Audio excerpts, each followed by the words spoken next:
Dr. Zakir, I feel that the next question, of all the questions that we've got to ask today, will perhaps shock quite a few people. The issue of a man and his wife, perhaps sitting on a sofa or some other place of comfort, and the husband delivers a kiss on the wife's face, let's say, or the lips of the wife. Is this an action which nullifies the fast or is permitted?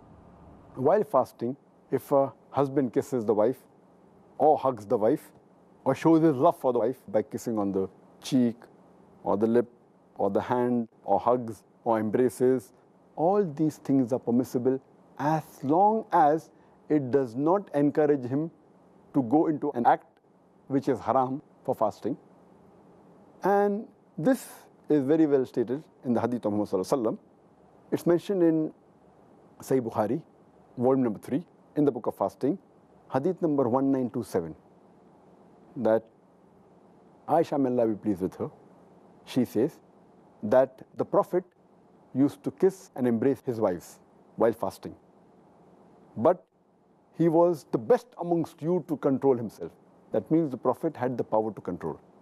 Similarly, it's mentioned in Sunan Abu Dawud, volume number 2, hadith number 2379, that Umar, may Allah be pleased with him, once, while fasting, kisses his wife.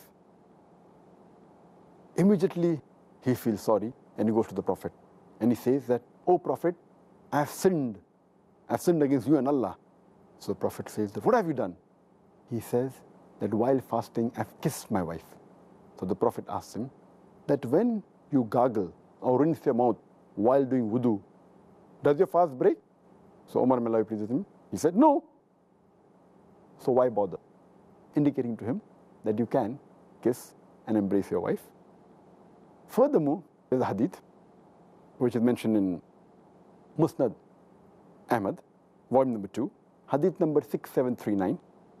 One of the Sahaba, he narrates that a young man comes to Prophet Muhammad sallallahu alaihi wasallam and asks him that, "Can I kiss my wife while I'm fasting?" The Prophet says, "No." Later on, an old man comes to the Prophet and asks him that, "Can I kiss my wife while fasting?" And the Prophet says, "Yes." So the Sahabas look amongst themselves that how come the answer is differing? Then the Prophet replies that this man can control himself. So the basic ruling is that if a person knows that he can control himself after kissing or hugging his wife, and is sure that it will not lead into an act which will nullify the fast. For example, it will not lead into a sexual intercourse or will not lead into ejaculation. As long as he can control himself, kissing and hugging is permitted. If he cannot control himself and he fears that he will go into the act which will nullify the fast, like intercourse or ejaculation, then it is prohibited for him. So the answer is yes, but it comes with an Islamic health warning. That's right.